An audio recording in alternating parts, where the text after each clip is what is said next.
بسم الله الرحمن الرحيم ألف لام ميم ذلك الكتاب لا ريب فيه هدى للمتقين الذين يؤمنون بالغيب ويقيمون الصلاة ومما رزقناهم ينفقون والذين يؤمنون بما أنزل إليك وما أنزل من قبلك وبالآخرة هم يوقنون أولئك على هدى من ربهم وأولئك هم المفلحون ما شاء الله الحمد لله ولشبه الحمد لله আল্লাহ কবুল ফরমা আমাদের এই বাচ্চাগুলোর কলবের মধ্যে আল্লাহ পাক ৩০ পারা কোরআনকে একত্রিত করে দিয়েছেন, হেফজ করাই দিয়েছেন। যার কলবে এই কোরআন থাকবে জাহান্নামের আগুন তাকে স্পর্শ করবে না ইনশাআল্লাহ। আমাদেরকে আল্লাহ তৌফিক দান করুক, আমাদের সন্তানদেরকে এরকম হাফেজে কোরআন বানাইবার জন্য। আল্লাহ, আমাদের মজলিসটা এদিকে দেখা যাচ্ছে না, অন্ধকার, এদিকে একটু সামনে আসতেন তাইলে কথাগুলা মূল্যবান কথা শুনতে সুবিধা হইতো। আল্লাহ, আলহামদুলিল্লাহ, কোরআনে কারীম আল্লাহর কালাম। আল্লাহর কালাম দিয়ে আমরা আজকের খতমে কোরআন ও বুখারীর অনুষ্ঠান সূচনা করলাম। অত্যন্ত বিশুদ্ধভাবে সুন্দরভাবে কোরআন শুনলাম। আল্লাহ পাক সবাইকে এইভাবে সহি শুদ্ধ করে কোরআন পড়ার তৌফিক দান করেন। এখন আমাদের সামনে বাইতুল আমান,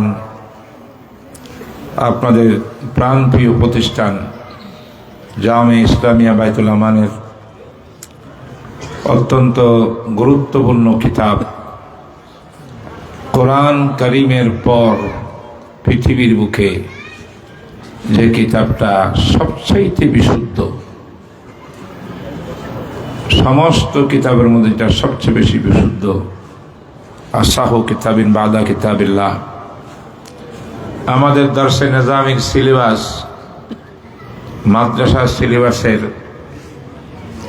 যে সর্বোচ্চ কিতাব, সর্বোচ্চ শ্রেণীর কিতাব জনাবে রাসূলুল্লাহ সাল্লাল্লাহু আলাইহি ওয়াসাল্লামের প্রায় ৭,৩৯৭টি মুসনাদ সহিহ হাদিসের সংকলন সহিহুল বুখারী।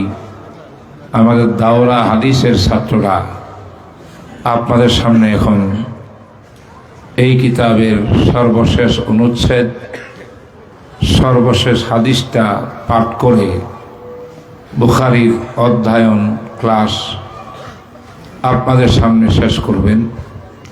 আমরা সবাই মনোযোগ সহকারে চুপচাপ হয়ে বসে আল্লাহর দিকে কলবকে মোতাবাজ্জ করে হাদিসের মহাব্বত, কোরআনের মহাব্বতে আমরা বসি, মনোযোগ সহকারে শুনবো ইনশাআল্লাহ। জি। বিসমিল্লাহির রহমানির রহিম। আলহামদুলিল্লাহি রাব্বিল আলামিন والصلاة والسلام على رسوله محمد وآله وأصحابه وأئمة المحدثين أجمعين. أما بعد، فإن أصدق الحديث كتاب الله وأحسن الهدي هدي محمد صلى الله عليه وسلم وخير الأمور عوازمها وشر الأمور محدثاتها وكل محدثة بدعة وكل بدعة ضلالة وكل ضلالة في النار. حدثنا وأخبرنا الشيخ المفتي ميزان الرحمن سعيد قال حدثنا الشيخ سحبان محمود قال حدثنا الشيخ خير محمد جلندري قال حدثنا الشيخ ياسين السرهندي قال حدثنا شيخ الهند محمود حسن الدوبندي قال حدثنا الشيخ قاسم النانوتبي قال حدثنا الشيخ الشاه عبد الغني المجددي الحنفي قال حدثنا الشيخ الشاه إسحاق الدهلبي الحنفي قال حدثنا الشيخ الشاه عبد العزيز الدهلبي الحنفي قال حدثنا الشيخ الشاه ولي الله المحدث الدهلبي الحنفي قال حدثنا الشيخ أبو طاهر محمد بن إبراهيم الكردي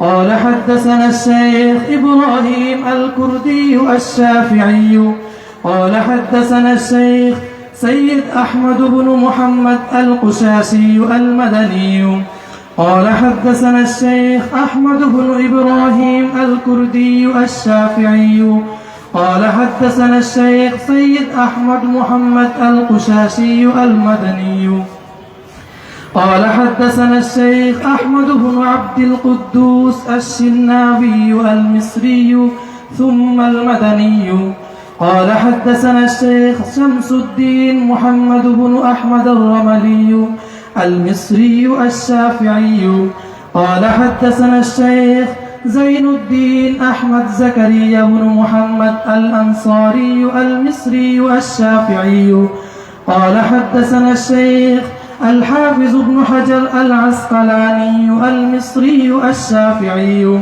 قال حدثنا الشيخ زين الدين إبراهيم بن أحمد التنوخي الشافعي قال حدثنا الشيخ أبو العباس أحمد بن أبي طالب الحجاج الدمشقي قال حدثنا الشيخ سراج الدين حسين بن المبارك الزبيدي البغدادي الحنبلي قال حدثنا الشيخ أبو الوقت عبد الأول بن عيسى السجزي الهربي قال حدثنا الشيخ أبو الحسن عبد الرحمن بن مزفر الداودي البرشنجي الهربي قال حدثنا الشيخ أبو محمد عبد الله بن أحمد السرخسي قال حدثنا الشيخ أبو عبد الله محمد بن يوسف الفربري البخاري قال حدثنا الشيخ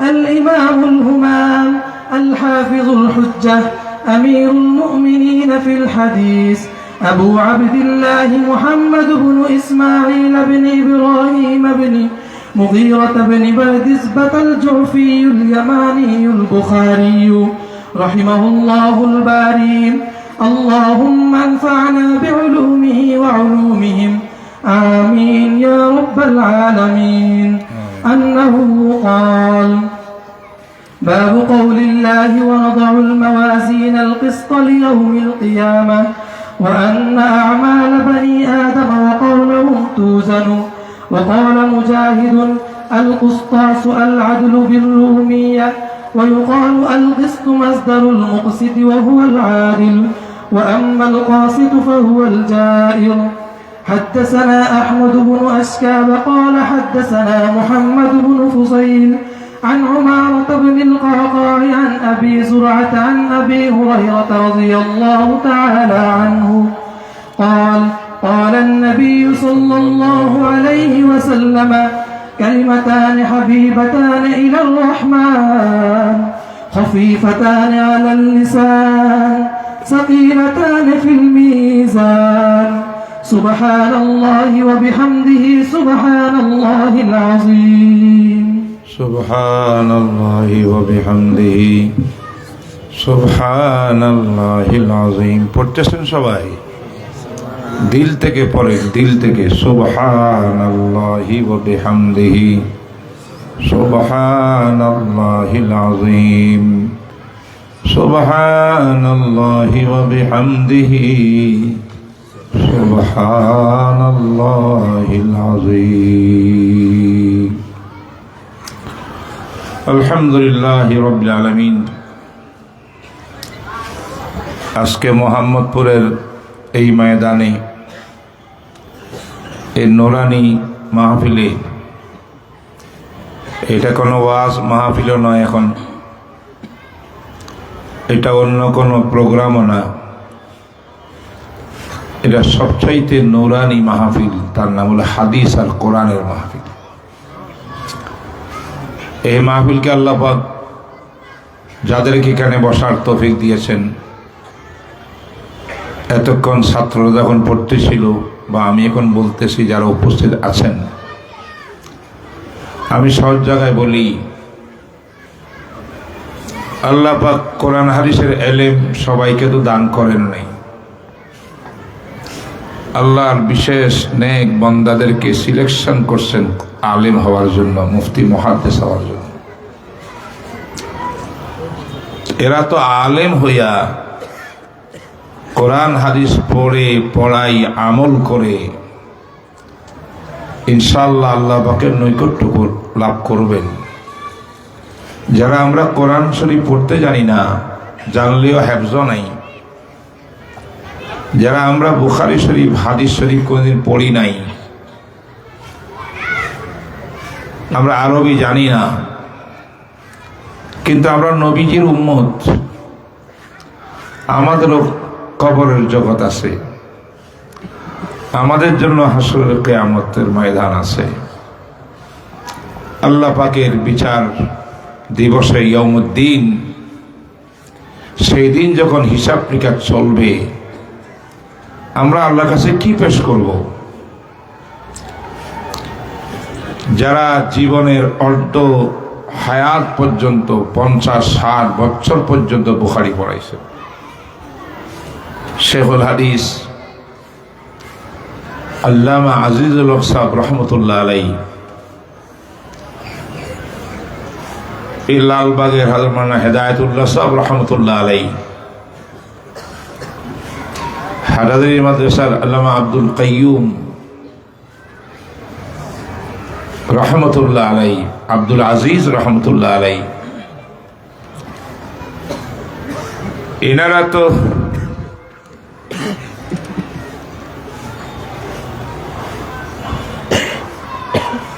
রাসূলের সুপারিশে চোখের পলকের সঙ্গে ফুলসিরাত পার হইয়া জান্নাতে চলে যাবে। পুরা জীবনটা দিয়েছেন কাল আল্লাহ কাল রাসূল পড়াইতে পড়াইতে পড়াইতে পড়াইতে। মানুষ হিসাবে গুনাহ মানুষ করে, যারা জীবন দিয়েছেন কোরআন হাদিসের জন্য, এদের গুনাহ করার সময় নেই, সুযোগ নেই। আল্লাহ তাআলা তাদের জন্য তো দয়া করবেন, কিন্তু আমাদের কি হবে বলেন আমার ভাইরা? আমাদের কি হবে চিন্তা করছেন? চোখ বন্ধ করি হাসরের মাঠের কথা চিন্তা করেন।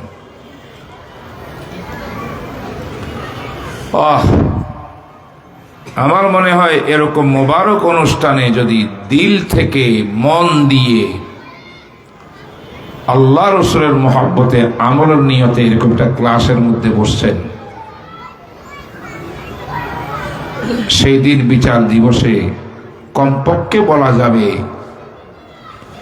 জামে ইসলামিয়া বাইতুল আমানের খতমে বুখারীর দিন ওখানে গেছিলাম, সেখানে রাসূলুল্লাহ সাল্লাল্লাহু আলাইহি ওয়াসাল্লামের বুখারী শরীফের সর্বশেষ হাদিসটা আমরা শুনেছি।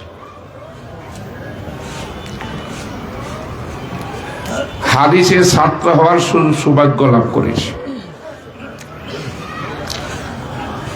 কোরআন হাদিসের ছাত্র হওয়ার জন্য ফর্ম লইয়া ভর্তি হইয়া ফিস দিয়া সময় দেওয়া লাগে না, দিলে তো ভালো। একবার যদি হাদিসের নুরানি মজলিসে বসেছেন, কোরআনের নুরানি মজলিসে, আল্লাহ যদি কবুল করেন, এটাই না যাদের উসিলা হয়ে যায়।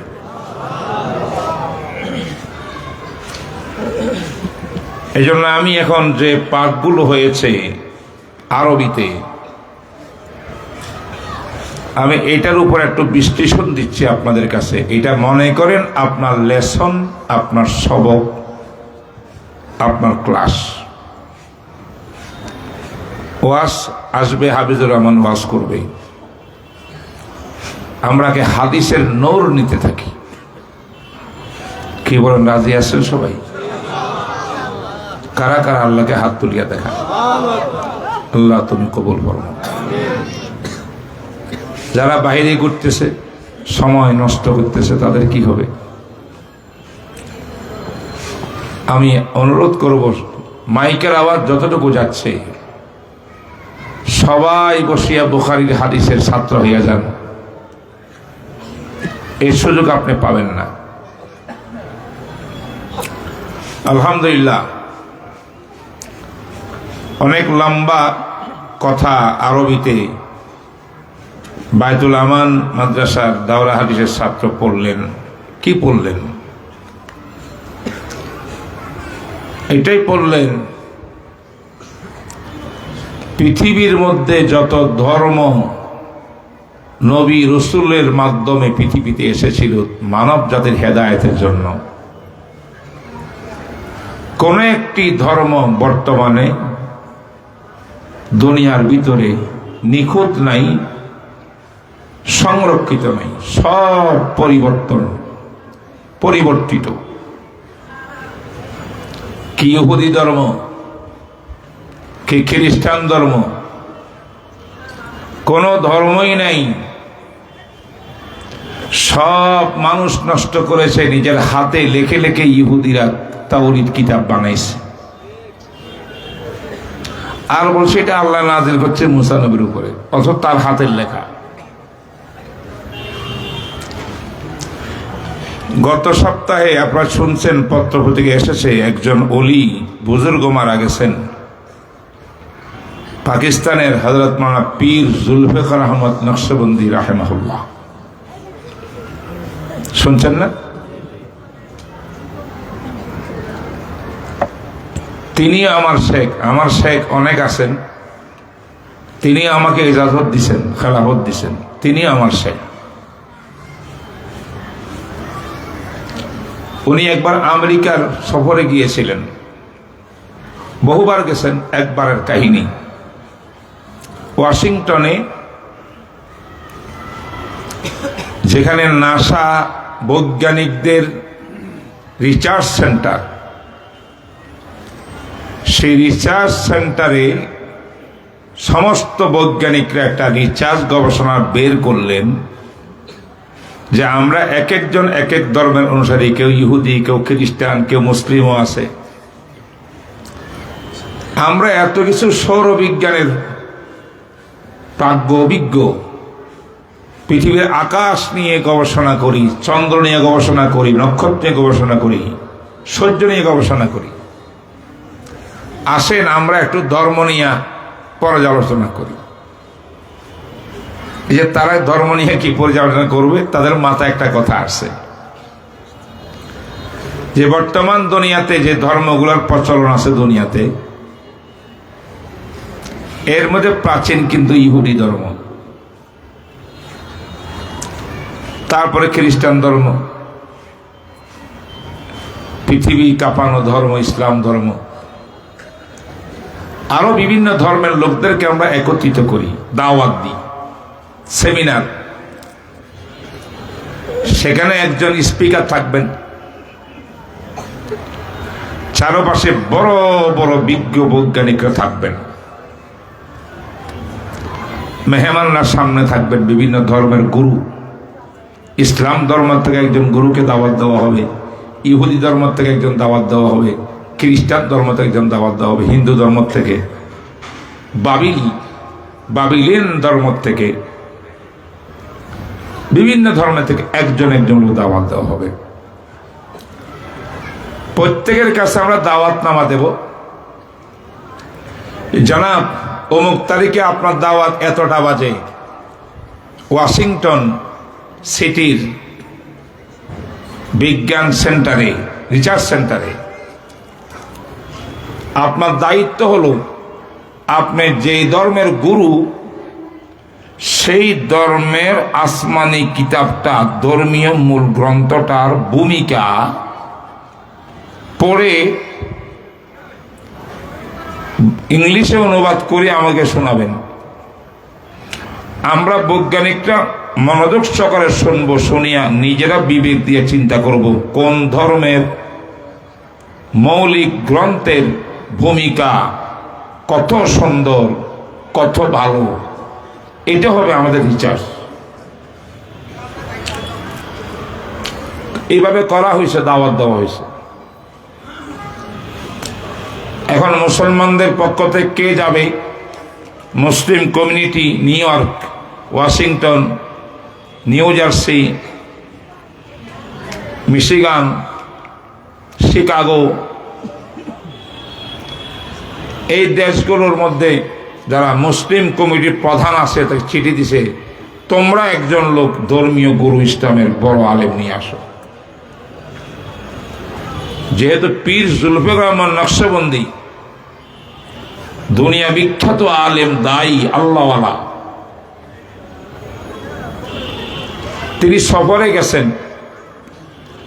মুসলিম কমিটির লোকজনে যোগাযোগ করি ওনাকে পাইয়ে বলেন, হযরত আপনি আমাদের মুসলমানদের পক্ষ থেকে এখানে নির্বাচিত হইলেন, ইসলামের প্রতিনিধিত্ব করবেন আপনি। হুজুর আলহামদুলিল্লাহ বলে কবুল করছেন।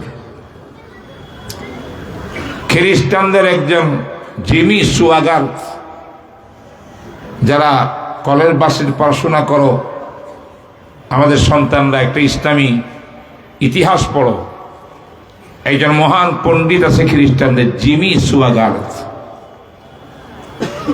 তাকে আনা হইল। ইহুদিদের একজন বড় পণ্ডিতকে আনা হইল।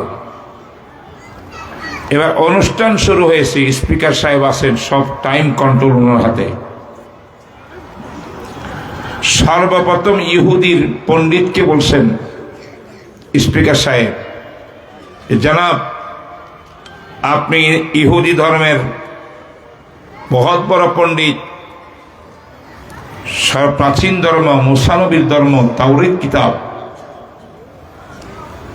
আপনি আপনাদের ধর্মীয় কিতাব তাওরাত থেকে ভূমিকাটা একটু পড়েন, অনুবাদ করেন ইংলিশে। তাদের ধারণা ছিল সবাই মূল গ্রন্থ থেকে পড়বে, সুরিয়ানি, ইব্রানি, আরবি, ইঞ্জিল, তৌরাত, কোরআন। এই জন্য তারা বলছে ইংলিশে একটু অনুবাদ করা লাগবে, আমরা তো ওই ভাষা বুঝবো না। এখানে ইহুদির বড় আলেম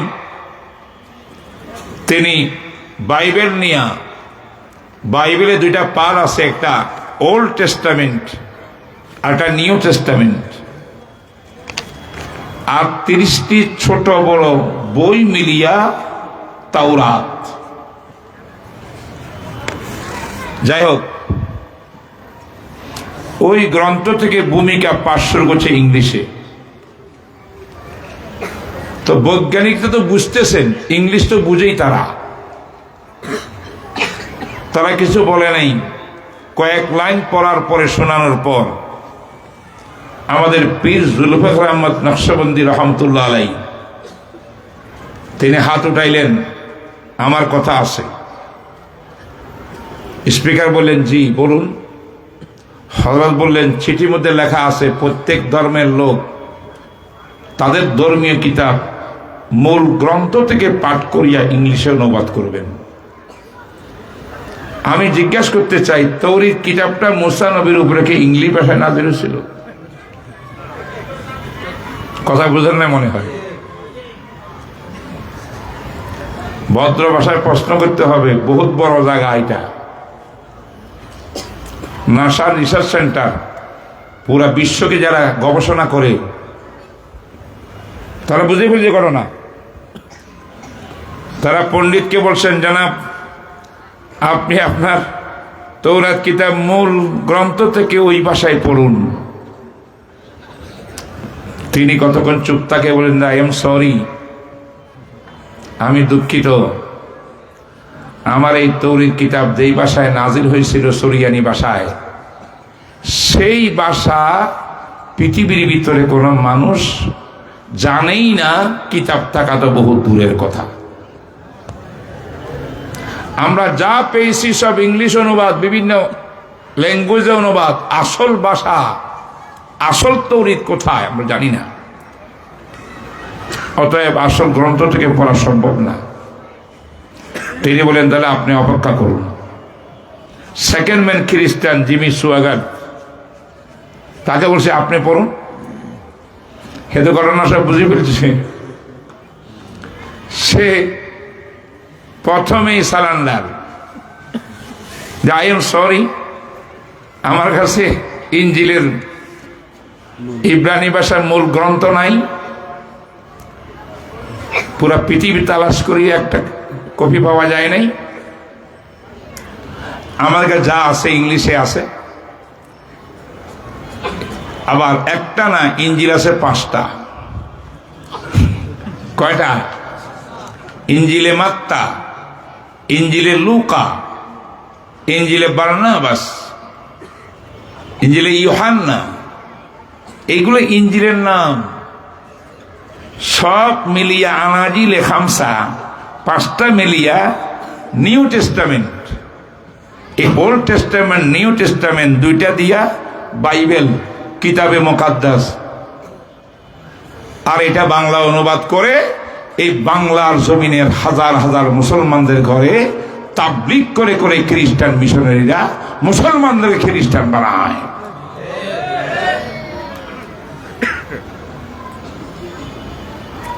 পাঁচ কিতাবে ইঞ্জিলে 5 রকমের কথা।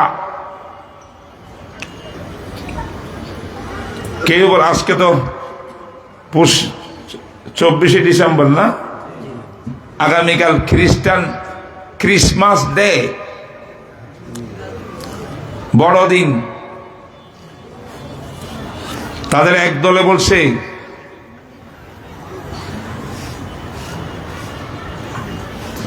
3 পয়েন্ট একত্রিত হইয়া 1 গড হয়েছে, বুঝলেন? একটার নাম Almighty, 1 point,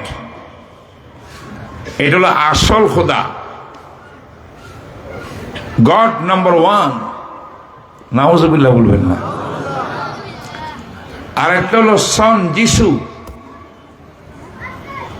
this is second god.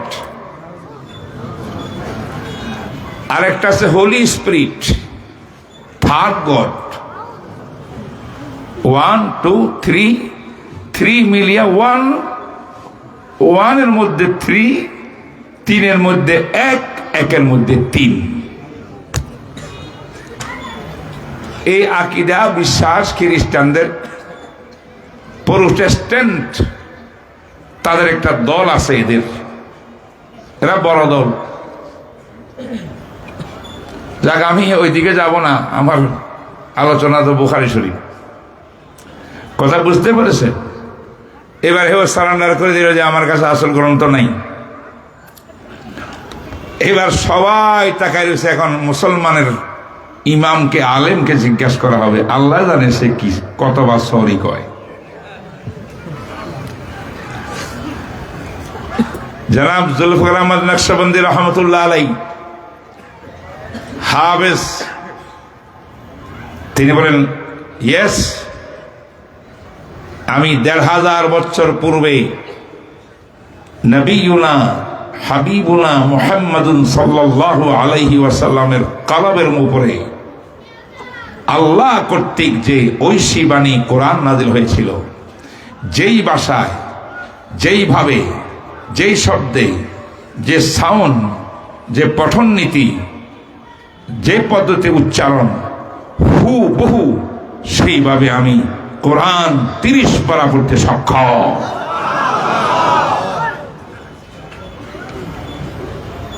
তারা মনে করছে হুজুর বাড়াবাড়ি করছে। বলল পড়ুন। এবার কোরআন শরীফের ভূমিকা, বিসমিল্লাহির রহমানির রহিম, আলহামদুলিল্লাহি রাব্বিল আলামিন, আর রহমানির রহিম, মালিকি ইয়াউমিদ্দিন। 7টি আয়াত তেলাওয়াত করলেন। এখনো ইংলিশ অনুবাদ শুরু হয় নাই। সেই নাসাদের রিসার্চ সেন্টারের সমস্ত ইহুদিদের চোখে পানি টলমল করতেছে শুধু হযরত তেলাওয়াতের দ্বারা।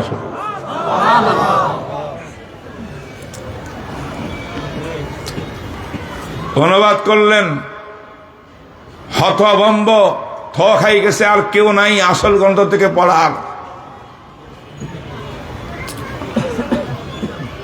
পীর জুলফিকার নকশবন্দি সুযোগ পাইয়া বললেন, আমার তো বয়স এত, আমি তো 70-80 বছরের বুড়া। আল্লাহর এই 30 পারা কোরআন, হেরা পর্বতে যে কোরআন নাজিল হওয়া শুরু হয়েছিল, ইকরা বিসমি রাব্বিকাল্লাযী খালাক,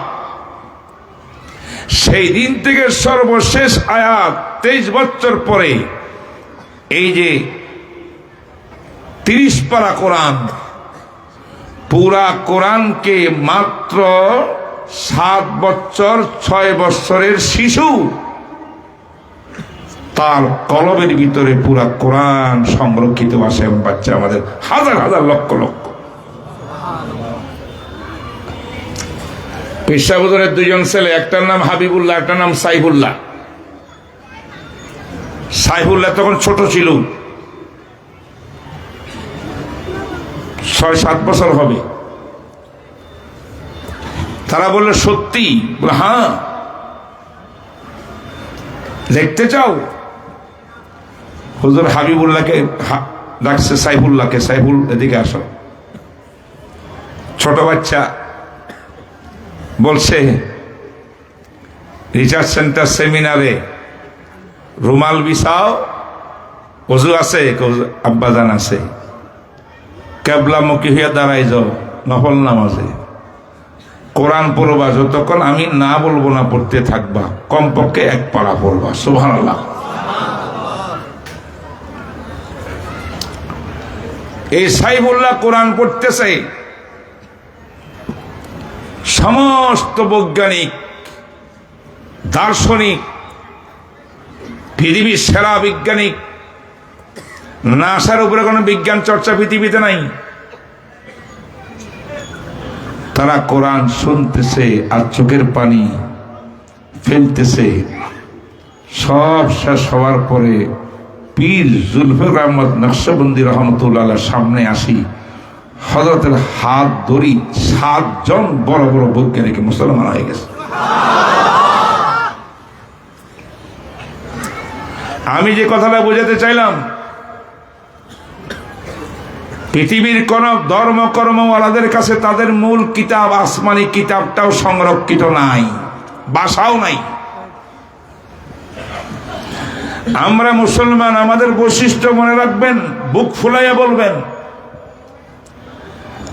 আমাদের নবীর উপরে নাজিলকৃত আসমানি কিতাব কোরআন তো শুরু থেকে শেষ পর্যন্ত নোক্তা, জের, জবর, পেশ সব আজ পর্যন্ত সংরক্ষিত, কিয়ামত পর্যন্ত সংরক্ষিত থাকবেই। কিন্তু কোরআনের ব্যাখ্যা, যিনি একজন নবী রাসূল, ওনার মুখে কোরআনের যে ব্যাখ্যা বিশ্লেষণ আসছে, যার নাম হাদিস। নবীজির কথার নাম হাদিস, কর্মের নাম হাদিস, সমর্থনের নাম হাদিস, অবস্থার নাম হাদিস। কোরআন তো কোরআন, কোরআনের বিশ্লেষণ যেটার নাম হাদিস। আলহামদুলিল্লাহ, আজ থেকে এই যে আমাদের ছেলে দাওরা হাদিসের যে পড়ল আরবিতে, তার থেকে শুরু করিয়া আমার মাধ্যমে মুহাম্মদুর রাসূল পর্যন্ত বুখারী শরীফের শেষ হাদিসটার পুরা সূত্র সে মুখস্থ শোনা গেছে। তার মানে হাদিসও সংরক্ষিত। কেন? কোরআন যেহেতু আল্লাহ পাক ওয়া ইন্না লাহু লাহাফিজুন, কোরআন সংরক্ষণ করেছেন আল্লাহ লক্ষ লক্ষ হাফেজে কোরআনের মাধ্যমে।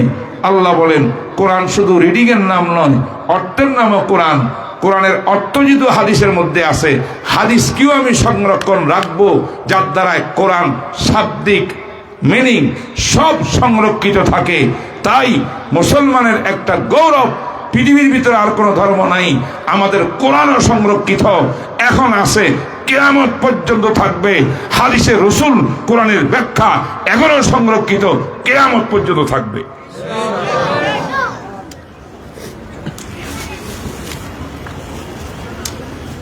আপনারা আরবি বোঝেন নেই।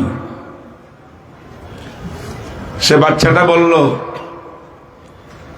আমাকে হাদিস শোনাইছেন বুখারী শরীফের আমার ওস্তাদ মুফতি মিজানুর রহমান সাইদ। চিনেন তো ওনারে? আচ্ছা, মিজান সাহেব পড়ছেন ওনার ওস্তাদ আল্লামা সাহবান মেহমুদ সাহেব, শেখুল হাদিস দারুল করাচি তকি উসমানী রফি উসমানী সাহেবের ওস্তাদ। তিনি হাদিস পড়ছেন আল্লামা খায়ের মোহাম্মদ জালন্দারি আসফ আলী থানভী রহমতুল্লাহ ডান হাত। তিনি পড়ছেন এই হাদিসটা ওনার ওস্তাদ আল্লামা আহমদ সরহিন্দি রহমতুল্লাহ আলাইহি। তিনি পড়ছেন শেখুল হিন্দ মাহমুদুল হাসান দেওবন্দি রহমতুল্লাহ আলাইহির কাছে। শেখুল হিন্দ মাহমুদুল হাসান সাহেব পড়ছেন ওনার ওস্তাদ আল্লামা কাসেম নানতবী রশিদ আহমদ গঙ্গুহির কাছে। নাম শুনেন নেই? এই দুই বুজুর্গ পড়ছেন ওনাদের ওস্তাদ আল্লামা শাহ আব্দুল গনি মুজাদ্দিদি আল হানাফির কাছে। তিনি পড়ছেন এই হাদিসটা। সূত্র দেখেন হাদিস কিভাবে সংরক্ষণ করছে আল্লাহ। তার উস্তাদ আল্লামা ইসহাক মুহাদ্দিস আদ-দেলভির কাছে। শাহ ইসহাক দেলভি রহমতুল্লাহ হাদিসগুলা পড়ছেন ওনার উস্তাদ মামা শাহ আব্দুল আজিজ মুহাদ্দিস দেলভির কাছে। শাহ আব্দুল আজিজ দেলভি হাদিসগুলা পড়ছেন ওনার উস্তাদ আব্বাজান হযরত শাহ ওলিউল্লাহর কাছে। নাম শুনছেন? শাহ ওলিউল্লাহ। এই ভারত উপমহাদেশে দাওরা হাদিসের এই ক্লাস এইভাবে প্রথম যিনি উদ্যোগ নিয়ে চালু করেছেন তার নাম শাহ ওলিউল্লাহ মুহাদ্দিস দেলভি রহমতুল্লাহ আলাইহি।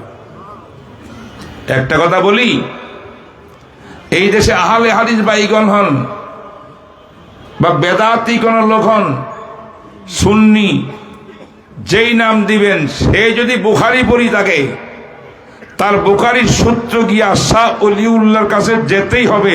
শাহ ওলিউল্লাহ ছাড়া ভারত উপমহাদেশে বুখারীর সবক কেউ দিতে পারবে না। আর তিনি ছিলেন উলামায়ে দেওবন্দের রুহের আওয়া মুরব্বী। বুঝতে পারছেন কিনা? শাহ ওলিউল্লাহ পড়ছেন ওনার উস্তাদ মদিনা মুনাওয়ারায় শেখ আবু তাহের কুর্দি রহমতুল্লাহ আলাইহির কাছে, রওজার সামনে। তিনি পড়ছেন ওনার আব্বাজান ইব্রাহিম কুর্দির কাছে। আব্বাজান পড়ছেন আহমদ আল কুশাশির কাছে। তিনি পড়ছেন ওনার ওস্তাদ আব্দুল কুদ্দুস আস-সিন্নাবির কাছে। তিনি পড়ছেন ওনার ওস্তাদ শেখ রামালির কাছে। তিনি পড়ছেন ওনার ওস্তাদ ইবনে হাজার আসকালানির কাছে। তিনি পড়ছেন ওনার ওস্তাদ ইব্রাহিমে তানুখির কাছে। তিনি পড়ছেন ওনার ওস্তাদ আবু তালিবিল হাজ্জারের কাছে। তিনি পড়ছেন ওনার ওস্তাদ হোসেন জুবাইদির কাছে জাবিদির কাছে। তিনি পড়ছেন ওনার ওস্তাদ আব্দুল আউয়াল আল ঈসা হেরবির কাছে। তিনি পড়ছেন ওনার ওস্তাদ আব্দুর রহমান দাউদির কাছে। আব্দুর রহমান দাউদি পড়ছেন ওনার ওস্তাদ আহমদ সারাখসির কাছে। ইমাম সারাখসি পড়ছেন ওনার ওস্তাদ মোহাম্মদ ইবনে ইউসুফ মাতার ফেরাব্রির কাছে। ইমাম ফেরাব্রি পড়ছেন ইমাম বুখারী রহমতুল্লাহর কাছে। আর আজকের হাদিসটা ইমাম বুখারী পড়েছেন ওনার ওস্তাদ আহমদ ইবনে ইসকাবের কাছে। তিনি পড়ছেন মোহাম্মদ ইবনে ফুদাইলের কাছে। তিনি পড়ছেন আবু জুরআর কাছে। তিনি পড়ছেন ওমর ইবনে কাকার কাছে। ওমর ইবনে কাকার কাছে। ওমর ইবনে কাকা পড়ছেন আবু জুরআর কাছে। আবু জুরআ এই হাদিসটা পড়ছেন হযরত আবু হুরায়রা রাদিয়াল্লাহু তাআলা আনহুর কাছে। আর আবু হুরায়রা কাতে পড়ছেন জনাবে রাসূলুল্লাহ সাল্লাল্লাহু আলাইহি ওয়াসাল্লাম কাছে। সুবহানাল্লাহ। মৌলবী হারগিজ না গুফতে তা না গুফতে মাওলানা, মৌলবী হারগিজ না গুফতে তা না গুফতে মাওলানা, মাওলানা হারগিজ না গুফতে তা না গুফতে মুস্তাফা সাল্লাল্লাহু আলাইহি ওয়াসাল্লাম। মুস্তাফা হারগিজ না গুফতে তা না গুফতে জিবরাইল, জিব্রাইল হারগিজ না গুফতে তা না গুফতে কিরদেগার। আমাদের ছেলেদেরকে জিজ্ঞাসা করেন, বাবা কোরআন হাদিসের ইলম তুমি কার থেকে নিয়েছ? কোরআন মৌলবী সাহেব, তারা মৌলবীরা কেউ আমাদের মাওলানা ওস্তাদদেরকে পড়ছি। মাওলানাদেরকে জিজ্ঞাসা করেন তোমরা কোরআন হাদিস ইলম কোথায় পাইলা? আমরা বলবো আমরা তো আমাদের মুরব্বীদের মাধ্যমে রাসূলুল্লাহ সাল্লাল্লাহু আলাইহি ওয়াসাল্লাম থেকে পাইছি। রসুলকে জিজ্ঞাসা করেন, ইয়া রাসূলুল্লাহ আপনি কোরআন হাদিস ওহীর বাণী কোথায় পাইছেন? তিনি বলছেন আমাকে তো জিবরিল আমিন আনিয়া দিয়েছে। জিবরিল আমিনকে জিজ্ঞাসা করেন তুমি কোথায় পাইছো? তিনি বলেন আল্লাহ পাক দিয়েছে।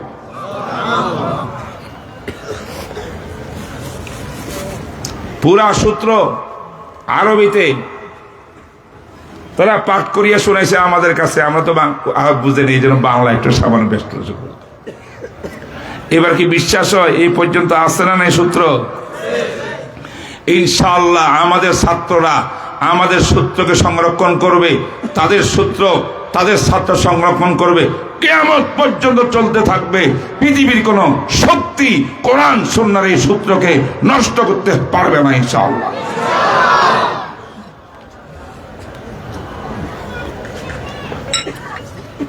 আমরা এতিম নই, যে কোন ধর্মে পায়ের নিচে মাটি নাই, কথা কয় না, সব পরিবর্তিত, ইসলাম সংরক্ষিত বলে সুবহানাল্লাহ। কাদের মাধ্যমে ইসলাম আল্লাহ পাক সংরক্ষণ করেছেন? এই তলাবায়ে কেরামের দ্বারায়, এই যুবক আলেমদের দ্বারায়, এদের দ্বারায়, এদের উস্তাদের দ্বারায়, আমাদের দ্বারায়, আমাদের উস্তাদের দ্বারায়। সত্য তো বললাম আপনার সামনে, উলামায়ে কেরামের অবদান, মুহাদ্দিসিনের অবদান, মুহাক্কিকিনের অবদান, এদের অবদানে উলামায়ে দেওবন্দের অবদান, এদের অবদানে কোরআন সুন্নাহ সংরক্ষিত এবং কিয়ামত পর্যন্ত সংরক্ষিত থাকবে। আর এই সংরক্ষণের জন্য সবচেয়ে বড় ভূমিকা হইল এই দেশের কওমি মাদ্রাসা।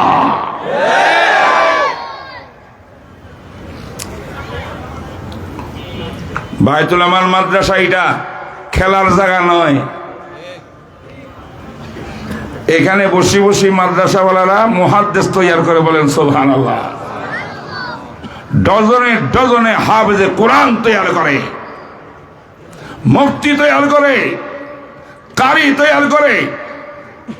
যতদিন এই সমস্ত মাদ্রাসা সংরক্ষিত থাকবে, ইসলামের হেডকোয়ার্টার, ক্যান্টনমেন্ট, ততদিন পর্যন্ত এই ইসলামের ক্যান্টনমেন্ট থাকতে সেই পৃথিবীর কোন শত্রু, ইসলাম বিদ্রোহী, কোন নাস্তিক, কোন তাগুতি শক্তি, বাতিল শক্তি এই দেশে মুসলমানদের ঈমান নিয়ে ছিনিমিনি খেলতে পারবে না।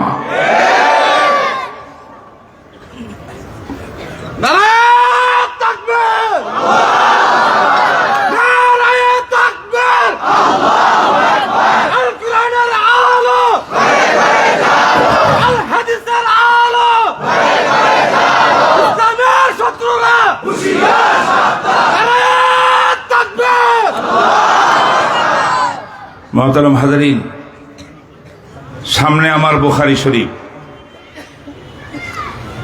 পুরা বুখারী শরীফের সূত্রের উপরে এতক্ষণ আলোচনা করলাম।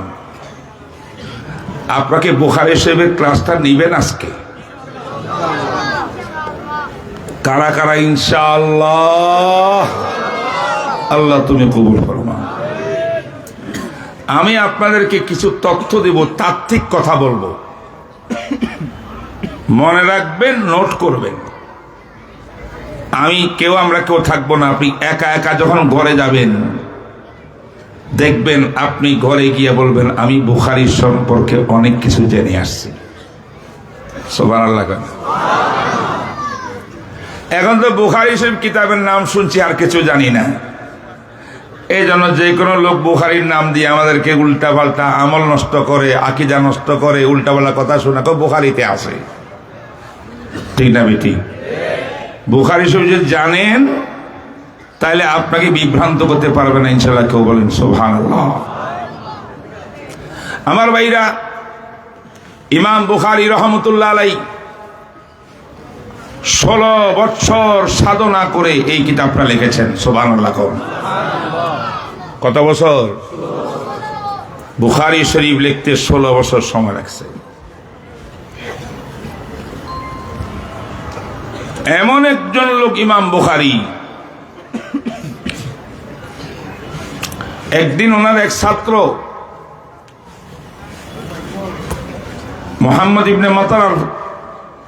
ইবনে ইউসুফ মাতার আল ফিরাবরি, তিনি বলেন, আমি তো সারাদিন আমার উস্তাদ মোহাম্মদ ইবনে ইসমাইল বুখারী সাহেব, ইমাম বুখারী যিনি এই কিতাব লিখেছেন, হাদিস সংকলন করছেন, ওনার কাছে ক্লাস করি, মিস করি না এক সেকেন্ডও। একদিন আমি ঘুমাইছি, ঘুমাতে উঠে নাস্তা পানি করে আমি ক্লাসে যাব, ঘুমের মধ্যে আমি দেখলাম কি জানাবে রাসূলুল্লাহ সাল্লাল্লাহু আলাইহি ওয়াসাল্লাম তশরীফ আনছেন। বলে আলহামদুলিল্লাহ। দোস্ত, রসুলের উপরে যত বেশি দরুদ শরীফ পড়বেন আপনার স্বপ্নের যোগে রসুলকে জিয়ারত করার তৌফিক হবে।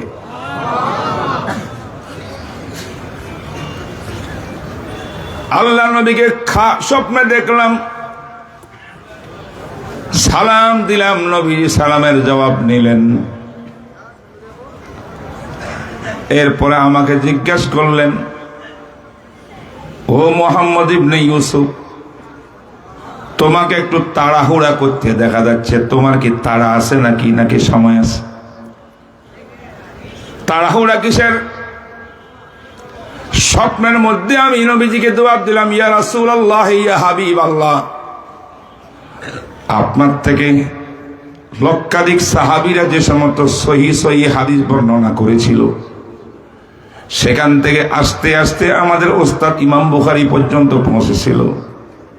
আমার ওস্তাদ ইমামে বুখারী 16 বছর যাবৎ সাধনা করে আপনি নবীর সমস্ত হাদিসগুলো মুবারক নুরানি হাদিসগুলোকে একত্রিত করিয়া বুখারী শরীফ লিখছেন। কিছুক্ষণ পরে বুখারীর ক্লাস শুরু হবে, আমি বুখারীর ক্লাসের মধ্যে যাওয়ার জন্য একটু তাড়াহুড়া করতেছি। বলেন সুবহানাল্লাহ।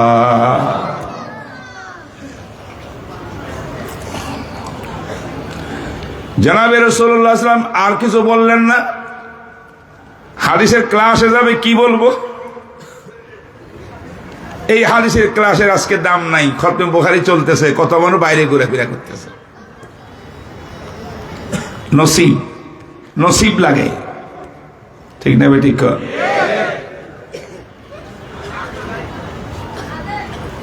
এরপরে রাসূল বললেন, হে মুহাম্মদ শোনো, যাও তাড়াতাড়ি মুহাম্মদ ইবনে ইসমাইলের ক্লাসের মধ্যে চলে যাও। আমি মুহাম্মদুর রাসূলের পক্ষ থেকে ইমাম বুখারীকে ইকরাহু মিন্নি সালাম, আমার পক্ষ থেকে রাসূলের পক্ষ থেকে তুমি সালাম পেশ করিও।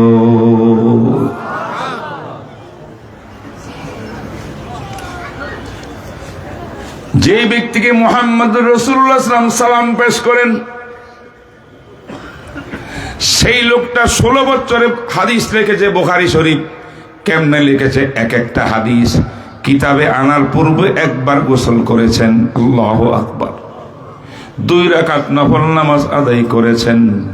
3 নম্বরে তিনি ইস্তেখারা বা মুরাকাবা করছেন, চোখ বন্ধ করি আল্লাহর কাছে চাইছেন, আল্লাহ এই হাদিসটা আমার সূত্র রিডিং মতন সব মিলিয়া শুদ্ধ বলি আমার নীতির মধ্যে এসেছে, স্কেলের মধ্যে একদম বিশুদ্ধ হাদিস প্রমাণিত হয়েছে। আমি এখন আমার কিতাবে আনতে চাই, কিন্তু আমাদের স্কেল অনুযায়ী শুদ্ধ হওয়া এক কথা, বাস্তবে শুদ্ধ কি শুদ্ধ না এটা আরেক কথা। বাস্তবে শুদ্ধ কিনা আপনি আলিমুল গায়ব, আপনি জানেন। দুনিয়াতে রাসূলও নাই, সাহাবায়ে কেরামও নাই, কেউ বলতে পারবে না। অতএব আল্লাহ আপনি তো আলেমুল গাইব, আপনি যদি এই হাদিসটাকে আপনার নবী মুহাম্মদ রাসূলের হাদিস বলে আপনি বলেন, আমার দিলের ভিতরে একটু জাগরণ সৃষ্টি করে দেন, দিলকে ইতমিনান দিয়া দেন, এটা নবীজির হাদিস, আপনি ইশারা করেন আমাকে, আমি হাদিসটা কিতাবে লিখব। বুঝতে পারতেছেন আপনারা? কোন কোন সময় ইস্তেকারা করে এই হাদিস ব্যাপারে কিছুই বোঝা যায় না, ইশারা আসে না উপরের থেকে। ইমাম বুখারীর খুব মন চায় এই হাদিসটা ফার্স্ট ক্লাস, এটা আমার নেওয়া যায় কিতাবের মধ্যে। কি করে জানেন? রওজার সামনে যাইয়া, রসুলের রওজা পাকের সামনে গিয়া মুআজাহা শরীফে দাঁড়ায়। মুআজাহা উলামায়ে কেরাম বুঝবেন, রওজার জালি আছে না, বলেন না, সালাম দিতে এখন তো সবাই দেখেন মোবাইলের মধ্যে, বড় একটা ছিদ্র আছে, স্বর্ণের পানি দিয়ে মোড়ানো, ওই ছিদ্র বরাবর মুহাম্মদুর রাসূলুল্লাহ সাল্লাল্লাহু আলাইহি ওয়াসাল্লামের চেহারা মোবারক, এর পাশে আবু বকর, তৃতীয়টার মধ্যে হলো তো ওমর। প্রত্যেকটা ছিদ্র প্রত্যেকের চেহারা বরাবর, মুখমণ্ডলী বরাবর। কোন জায়ের জিয়ারত করতে মদিনা শরীফ গেলে যখন ওই জায়গায় দাঁড়ায়, কাঁপতে থাকে আল্লাহর ওলিরা, কাঁপে ভয়ে। সে যে বলে আসসালাতু ওয়াসসালামু আলাইকা ইয়া রাসূলুল্লাহ, সালাম দিতে যখন যাবেন আপনার চেহারা মণ্ডলী আমার নবীজির চেহারা মণ্ডলী এরকম মুখোমুখি হয়ে যাবে। ওই মুবারক জায়গাকে বলে আরবিতে মুআজাহা। বড় মুবারক জায়গা, দোয়া কবুল হওয়ার জায়গা। ইমাম বুখারী যখন ইস্তেখারা করিয়ে সিদ্ধান্ত নিতে পারতেন না, ওই হাদিসগুলো সঙ্গে হাতের মধ্যে নিয়া ওই জায়গার মধ্যে গিয়া নবী আলাইহিস সালামকে সালাম দিতেন আর কিবলামুখী হইয়া দোয়া করতেন, আল্লাহ আমি আপনার নবীর সামনে দাঁড়ানো, নবীজির রওজা পাকে দাঁড়ানো, মুআজাহা শরীফের মধ্যে দাঁড়ানো, আমার কাছে কয়েকটা হাদিস সন্দেহ লাগতেছে, ইস্তেখারা করেছি দিলের মধ্যে কিছু আসে নাই, আল্লাহ নবীজির রওজা মুবারকের উসিলায়, আমার নবীর মুআজাহা শরীফের উসিলায় আল্লাহ আপনি মেহেরবানি করে হাদিসগুলো শুদ্ধ সহি হইলে আমার দিলের ভিতরে কিছু একটা ইলহাম করে দেন, ইশারা করে দেন। এইভাবে দোয়া করতে করতে দেখা যায় আল্লাহর পক্ষ থেকে ইশারা চলে আসতো, তো হাদিসগুলো আনিয়া কিতাবের মধ্যে লিপিবদ্ধ করেছে।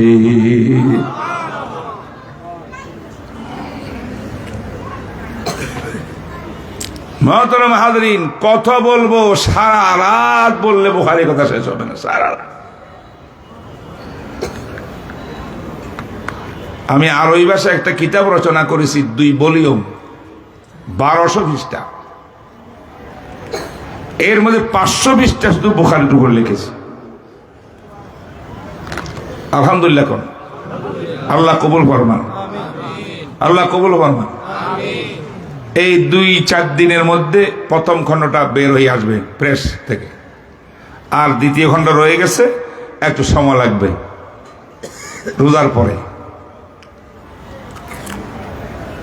তো আমি একটা কথা বললাম, আপনাদেরকে বুঝাইলাম ইমাম বুখারী কোন মর্তবার লোক, বুঝেন নাই আপনারা? এবার কিতাবিটা যেটা আমার আপনার সামনে আছে এখন যে পড়াইতেছি, বুখারী শরীফ, এটা কোন স্তরের কিতাব একটু বলি? কি বলেন, বিরক্ত হইতেছে? ওয়াজ তো সবসময় শুনেন, ক্লাস তো আর সবসময় পান না, অসুবিধা হইতেছে কোন?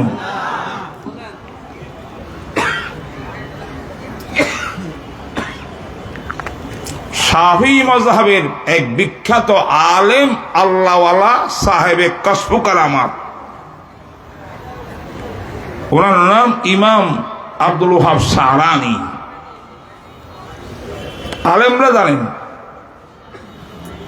বিখ্যাত গ্রন্থ তার আল মিজানুল কুবরা। মাযহাব শাফি, উনি চ্যালেঞ্জ করছেন, শুনেন আমার মোহাম্মদপুরের ভাইরা, আদাবরের বন্ধুরা, তিনি বলছেন আমি শপথ করি বলতে পারবো ইমামে আবু হানিফা ওযুর মাসলাত থেকে ফরায়েজ পর্যন্ত, কবরে যাওয়া পর্যন্ত যত লক্ষ লক্ষ হাদিস, কোরআন, লক্ষ লক্ষ মাসআলা কোরআন হাদিস থেকে উদ্ভাবন করে হানাফি মাযহাব বানাইয়া জাতিকে উপহার দিয়েছে, একটা মাসলাও কোরআন হাদিসের বিরুদ্ধে নাই। প্রত্যেকটি মাস্টার পক্ষে কোরআন শরীফের আয়াত পাবেন, নাইলে হাদিস পাবেন। এই বুজুর্গ লিখছে, বলছে উনি কিন্তু শাফি মাযহাবের লোক, উনি হানাফি লোক না। বুঝতে পারছেন নি আপনারা? সন্দেহ লাগে তো? আব্দুল্লাহ শাহরানী রহমতুল্লাহ আলাইহি তিনি করছেন কি, একদিন মোরাকাবা করছেন। ওলি ছিলেন, দরবেশ। ফজরের পরে মোরাকাবা করে চোখ বন্ধ করি, কলবকে আল্লাহর দিকে মোতাবাজ্জ করিয়া একটু আল্লাহর কাছে মাপ চাই, এটার নাম মোরাকাবা।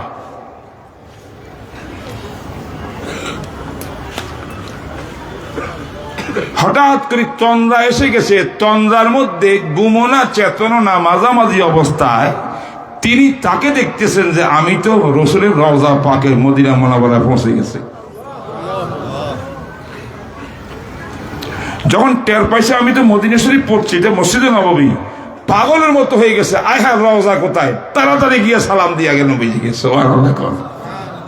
আশিক রসুলের এই হলো অবস্থা। আর আমরা মদিনা শরীফে গেলে আগে হোটেল তালাশ করি, ভালো করে খাইয়া দেয়া ঘুমাইয়া টাইম থাকলে এবার রওজার দিকে রওনা হই। আহারে আশিক রাসূলুল্লাহ। ইমামে শাহরানী পাগলের মতো ছুটলেন রওজার দিকে। কাছাকাছি যাওয়ার পরে দেখা যায় এরকম একটা মজমা, একটা মাহফিল চলতেছে। বলেন সুবহানাল্লাহ। একজন বড় বুজুর্গ, নুরানি চেহারা, ঝকঝক ঝকঝক করতেছে। তিনি ওস্তাদ, আমি যেমন বসছি ওস্তাদের জায়গায়, এই জায়গার মধ্যে বসে আছেন। সামনে একটা কিতাবও দেখা যাইতেছে দূরের থেকে, স্পষ্ট না অস্পষ্ট।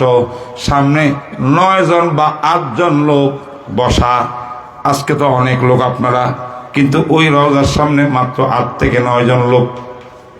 প্রত্যেকটা লোক নুরানি চেহারা, চেহারা দেখলে আল্লাহ স্মরণ আসে।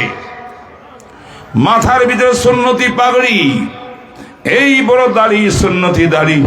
আল্লাহু আকবার। সবাই বসে আছেন। এবার থমকে গেলেন শাহরানী। যাচ্ছিলাম রওজা সালাম দিতে, রওজার সামনে এইটা কি আবার? উনি কাশফওয়ালা মানুষ ছিলেন, ওনার দিলের থেকে উনি একটু চোখ বন্ধ করি তাওয়াজ্জু দিছেন, ওদিকে ফোকাস দিছেন, এটা কি আমি দেখি? আল্লাহু আকবার। দেখা যায় আল্লাহু আকবার, সামনে যে 8 জন 9 জন লোক বসে আছে, সব হানাফি মাযহাবের বিখ্যাত বিখ্যাত উলামায়ে কেরাম। এরা এরকম ছাত্রের জায়গায় বসা, কিন্তু উস্তাদ তো উস্তাদজি, উস্তাদের জায়গায় বসা। এবার তিনি মুরাকাবা করলেন, আল্লাহর কাছে চাইলেন, আল্লাহ এটা কি? ওনার দিলের মধ্যে হালকা হইল, ইনি আর কেউ না, তিনি সাইয়্যিদুল মুরসালিন রহমতে দো আলম হযরতে মুহাম্মাদুর রাসূলুল্লাহ।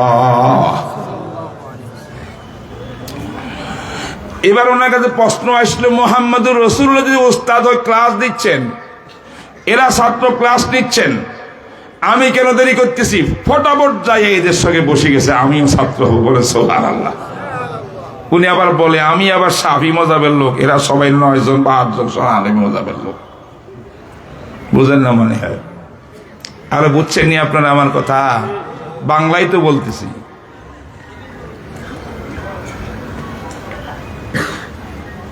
আল্লাহর শুকর, আমি আমার দিল একদম প্রশান্তি আমার দিলের মধ্যে। কেন জানেন? রওজার সামনে রসুলের ক্লাসে যে হানফি আলেমকে দেখছে, এই জন্য এই কিতাবটা আমার সামনে 1 ভলিউম বিশাল, এইরকম আরেকটা ভলিউম 2 ভলিউমে মিলিয়া কি বুখারী শরীফ, এটা মিশরাত বাইরুত থেকে ছাপছে 20 খণ্ড। বুঝেন না কেন? তাহলে এত আজিম কিতাবটা সারা বিশ্বের কোনো দেশে কোনো মাদ্রাসায় ফার্স্ট টু লাস্ট ব্যাখ্যা বিশ্লেষণ সহ কোথাও পড়া হয় না, একমাত্র দেওবন্দিয়ার কওমি মাদ্রাসায় পড়া হয়।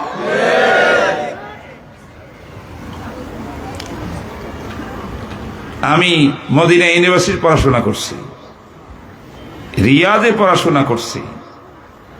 আমি শুধু এখানে আমি দাওরা এখানে করি নাই, বিদেশে করছি, মুফতি পাঠ বিদেশে করছি।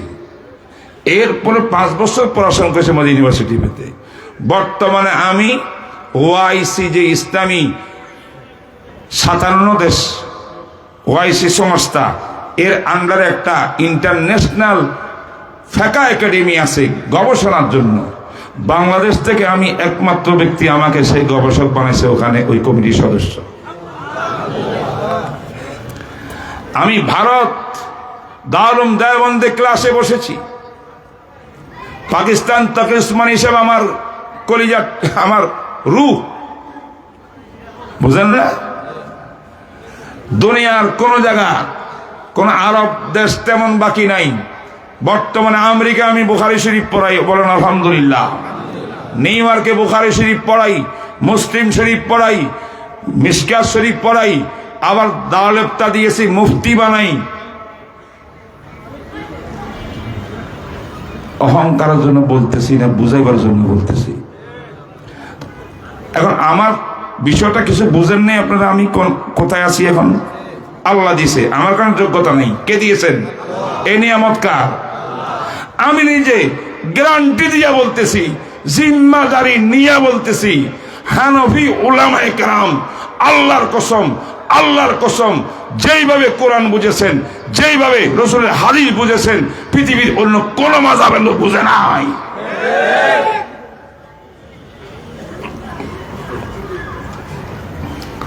এরপরেও সামান্য বাংলা বুখারী পড়ুয়া কতগুলো লোক আছে না, ফেসবুকে দেখা যায়, কথা কথা বুখারী বুখারী কয়, আসেনি এরকম? এরা কিন্তু জীবনও বুখারী পড়ে নাই, মাঝে মাঝে কয়েক পৃষ্ঠা কয়েকটা হাদিস পড়ছে, এটা হলো বুখারী। তারা আমাদেরকে আসিয়া কি বলে? আমাদেরকে বলে এই ওনারা তো বুখারী শরীফ মানে না, আমরা মানি, আমরা আহলে হাদিস। বন্ধু, তুমি আহলে হাদিস হও, তোমার লোক আমার কোনো ঝগড়া নাই, তোমার মন যা চাই তা হও, কিন্তু উলামায়ে আহনাফ আবু হানিফার রুহানি সন্তানদেরকে বুখারী পড়ে নাই, বুখারী জানে না, আমল করে না, এই কথা বললে আল্লাহ পাক তোমার জিহ্বা কেটে দিতে পারে।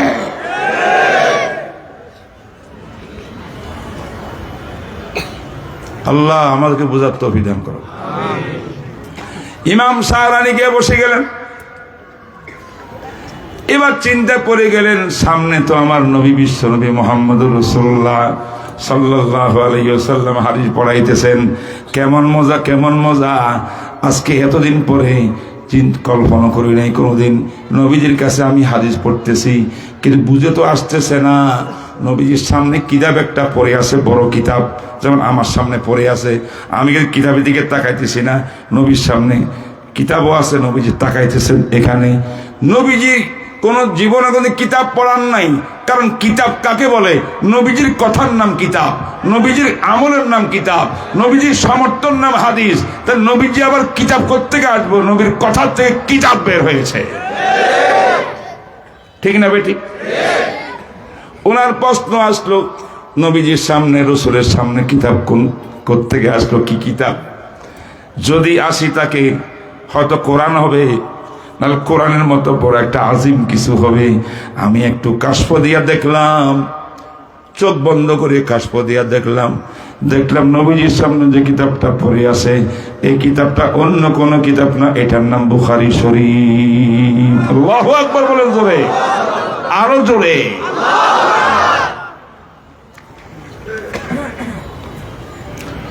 তাহলে বুখারী শরীফ কেমন কিতাব বুঝে এসে তো? জি, একজন বুজুর্গ আলেম জামালউদ্দিন আল মুহাদ্দিস, তিনি বলেন, আমি এই বুখারী ফার্স্ট টু লাস্ট, কোরআন শরীফ যেমন খতম করে প্রথম থেকে লাস্ট পর্যন্ত, আমি বুখারী খতম করছি 120 বার। প্রত্যেক খতমের পরে বিশাল কয়েকটা উদ্দেশ্য সমস্যা নিয়ে আল্লাহর কাছে হাত তুলি দোয়া করছি, আল্লাহ পাক আমার একটা দোয়া ফিরত দেন না, সব কবুল করেছেন। এই কারণে আজকে বাইতুল আমান মাদ্রাসার ব্যবস্থাপনায় মাঠের মধ্যে আপনাদেরকে আনিয়া এখানে কেন ক্লাস দেব? ক্লাস তো মসজিদে দিতাম, মাদ্রাসায় দিতাম। এখানে কেন? আপনাদের হক অধিকার পাওনা আছেন মাদ্রাসার উপরে, সারা বছর সাহায্য করেন, টাকা দেন, পয়সা দেন, যাকাতের টাকা দেন, কোরবানির চামড়া দেন, অনেক কিছু দিয়ে সাহায্য করেন। আমরা খালি নিই আপনার থেকে, আপনার কিছু দিতে পারি নাই। আজকে দেওয়ার জন্য এসেছি, এমন দেওয়া হচ্ছে এই যদি কবুল হয় নাজাতের জন্য যথেষ্ট হয়ে যাবে।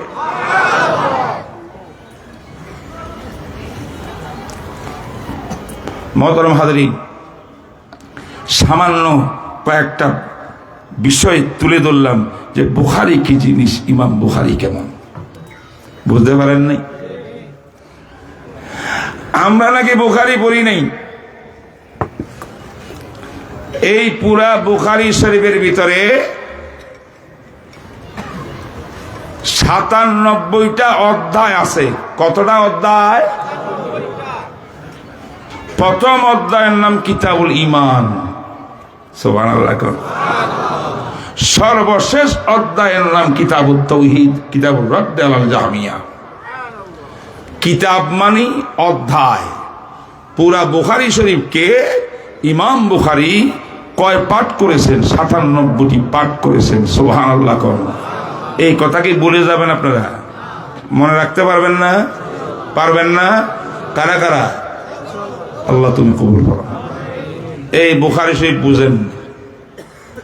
২ নম্বর, প্রত্যেকটা অধ্যায়ের আন্ডারে কতগুলো অনুচ্ছেদ থাকে, ছোট ছোট হেডলাইন।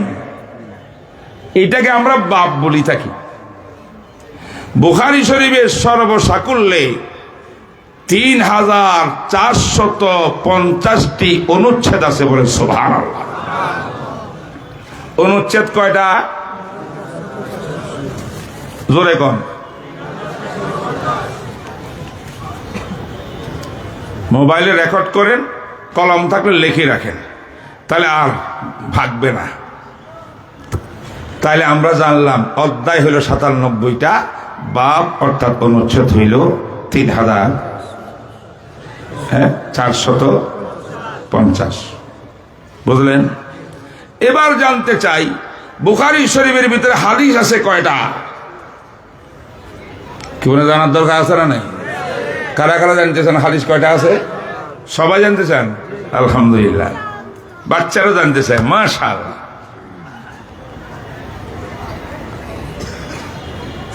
এইটা জানার আগে বুঝতে হবে বুখারী শরীফের হাদিস আছে ৩ রকমের। একটা হলো সূত্র সহ হাদিস, যেটা সবচেয়ে বিশুদ্ধ হাদিস। এইগুলো হলো বুখারী শরীফের মূল হাদিস।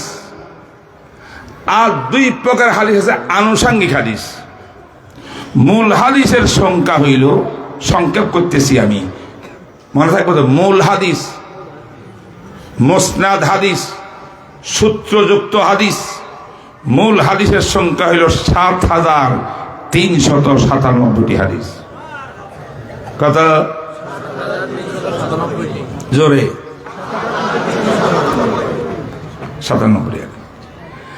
আনুষঙ্গিক ২ রকম হাদিস আছে, সনদবিহীন হাদিস আর একটা সহকারী হাদিস। সনদবিহীন হাদিস আছে ১,৩৪১টি। কত? আবার সহযোগী হাদিস আছে ৩৪৪টি। ৩ প্রকারের হাদিস মিলিয়া সর্বসাকুল্যে সব মিলি হাদিসের সংখ্যা ৯,০৮২টি। সুবহানাল্লাহ কয় না রে? কত? জোরে? মূল হাদিস কত? ৭,৩০৭। এটা বলবেন না কিন্তু, ৭,৩৯৭।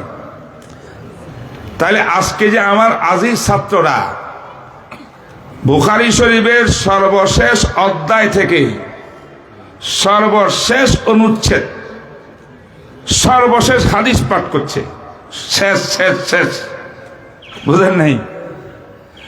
সর্বশেষ অধ্যায় বলেন তো, অধ্যায় নম্বর কত? জোরে 97। অনুচ্ছেদ, সর্বশেষ অনুচ্ছেদ, অনুচ্ছেদ নম্বর কত? 3450তম অনুচ্ছেদ। সর্বশেষ হাদিসটা পাঠ করেছে। শেষ হাদিসটার সিরিয়াল নম্বর কত? হয়তো বলবেন 9082 সব মিলায়া, অথবা বলবেন 7357। এবার কি টের পাইছেন আমাদের ছেলেরা কি পড়ছে এতক্ষণ? কথা বলেন না কেন?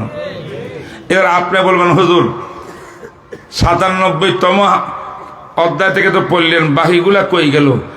একবারে বছরের শুরু থেকে বাইতুল আমান, সমস্ত কাওমি মাদ্রাসা, ওই রহমানিয়া মাদ্রাসা, যত বড় বড় মাদ্রাসা আছে, ওস্তাদরা মুহাদ্দিসরা সকালে বিকালে মাগরিবের পর এশার পর সারা দিন কালা রাসূলুল্লাহ কালা রাসূলুল্লাহ কই হাদিস পড়াইছে ছাত্রদেরকে। তাই এই পর্যন্ত বুখারী শরীফ শেষ হইতেছে আজকে। অতএব আমাদের হুজুরেরা মাদ্রাসায় বসে বোমা বানায় না, বোমা বানায়, জঙ্গি তৈয়ার করে, সন্ত্রাসী তৈয়ার করে। ওসমান হাদিকে কি গুলি মারছিল কাওমি মাদ্রাসার ছাত্র হুজুর মুহাদ্দিস সাহেব। যত অঘটন এই বাংলাদেশের ভিতরে ঘটেছে, কয়েক টন রক্ত প্রবাহিত হয়েছে এই দেশকে সন্ত্রাস দুর্নীতি মুক্ত করার জন্য। এই রক্তপাত যারা ঘটাইছে, যারা আমার ভাইকে শহীদ করেছে, একজন খুনিও কাওমি মাদ্রাসার পাওয়া যাবে না।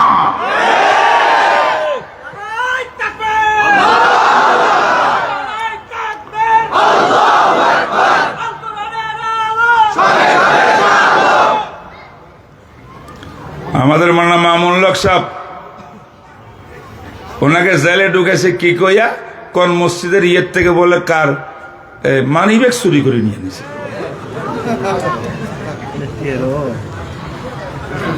যারা এই মামলা করছে, এই জমিন তাদেরকে গ্রাস করবে না। এই জমিকে উৎখাত করিয়া বিন দেশে গিয়ে তাদের মৃত্যু হবে কুকুরের মতো।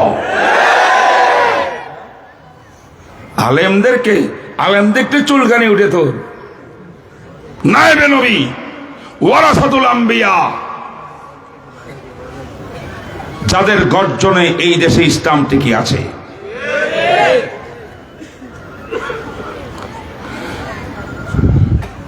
বিপদ কিন্তু আমাদের কাটে নাই, বিপদ কাটে নাই, কারণ আমরা অল্পতে সব ভুলে যাই। আল্লাহর কাছে দোয়া করতে হবে, সেজদারত হইয়া চোখের পানি দিয়া সেজদার জায়গা বাসাইতে পারলে ইনশাআল্লাহ সুম্মা ইনশাআল্লাহ এই জমিনে আর কোন ফাঁসিবাদী ব্যক্তি, কোন সরকার, কোন জালেম, কোন অত্যাচারী আর দ্বিতীয়বার বসতে পারবে না।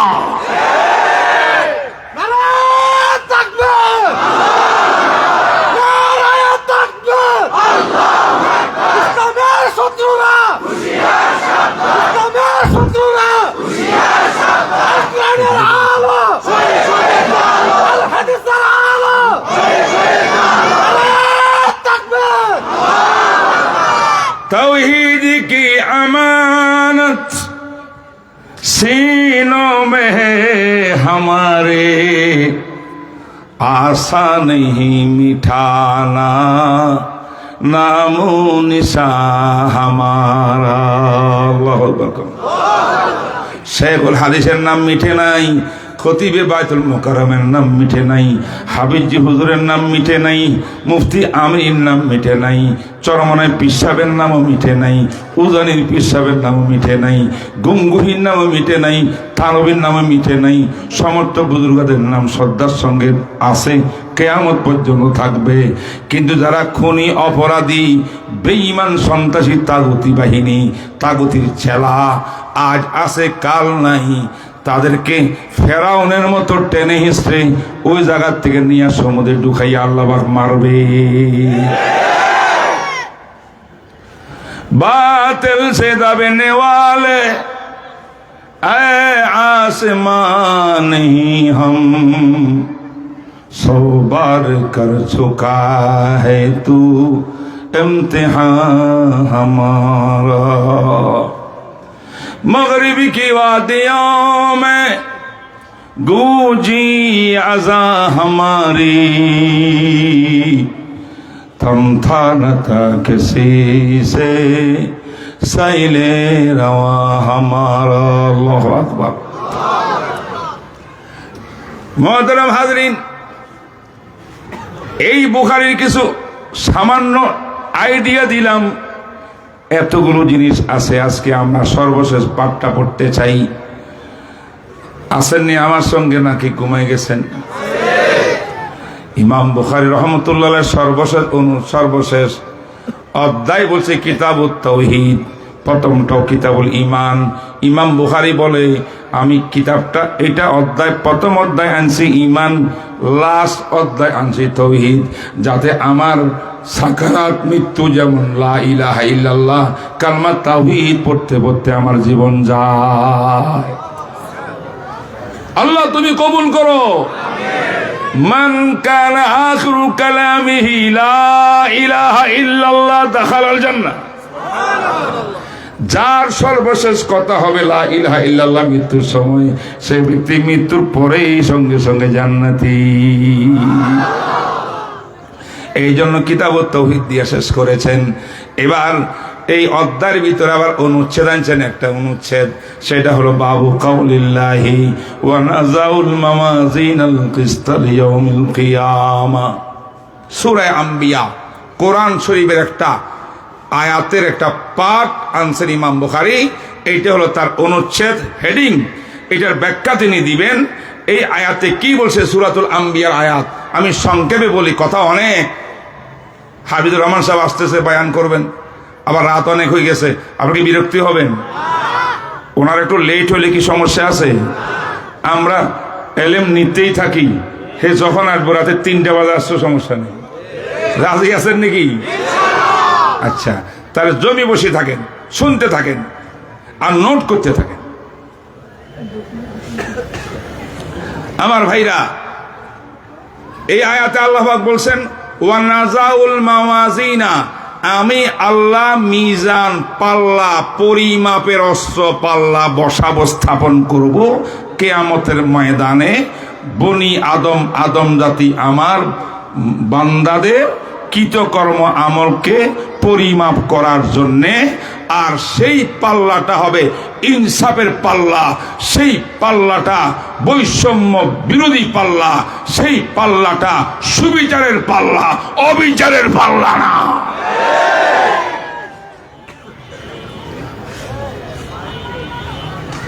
কিয়ামতের ময়দানে নবীজির এক উম্মত বলে কানতে কানতে অস্থির ফেরেশতারা টানা হেস্তা করিয়া জাহান্নামে নিয়ে যাইতেছে। আল্লাহ পাক জানেনি সব, আল্লাহ জানেন না সব। আল্লাহ এই বান্দা দিগায় তুই এত কাঁদস কে? কোথায় আল্লাহ আমার ব্যাপারে আপনার ফয়সালা হয়েছে, আমি নাকি জাহান্নামে যেতে হবে, আমাকে নিয়ে যেতেছে। আল্লাহ জাহান্নামের আযাব তো সহ্য করতে পারবো না। ফেরাতে কি হয়েছে তার? কোথায় আল্লাহ তার আমলনামা মাপ দিলাম পাল্লায়, 99টা দফতর তার গুনাহের খালি, একটা দফতর তার নেক আমলের। এখন একটা দফতর আর 99 একটা মিলিয়া তার আমলনামা শেষ। বাকি 98 দফতর হলো গুনাহ আর গুনাহ। এখন এই গুনাহ নিয়ে হেতু জান্নাতে যাইতে পারবে না, এই জন্য জাহান্নামের ফয়সালা। আল্লাহ বলেন বান্দা, এই যে তোর এত গুনাহ আমলনামার ভিতরে, আমি একটু তোমাকে জিজ্ঞাসা করি, এই আমলনামার ভিতরে আমার ফেরেশতারা ভুলে কোনো লিখছে কিনা যেটা তুমি গুনাহ করো নাই? এমন কোনো গুনাহ লিখে ফেলছে নাকি সেখানে ভুলে? তোমার কোনো জুলুম অত্যাচার হয়েছে কিনা, বৈষম্য হয়েছে কিনা, ভুল করছে কিনা, নাকি সব ঠিকঠাক আছে? বান্দা কাঁদতে কাঁদতে বলবে আল্লাহ যা কিছু লেখা আছে আমলনামার ভিতরে সব আমি করেছি, একটাও ভুল নাই। আল্লাহ বলেন বান্দা তোমার কোনো ওজর আপত্তি আছে কিনা? আমি যেহেতু বিচারক, আহকামুল হাকিমিন, আমার সামনে বলো না হয়তো আমি ভুল হয়ে গেছে বা শয়তানের প্রবণতা করে ফেলছি, না করার ছিল, কিছু একটা বলবা নাকি?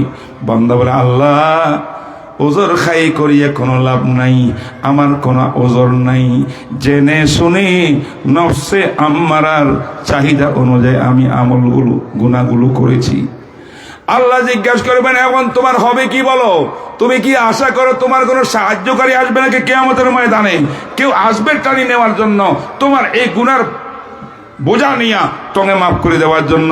বান্দা বলবে, আল্লাহ আজকে জীবনে গোলামি করেছি আপনার, আপনি ছাড়া আজকে আমার উপকারী কেউ নাই।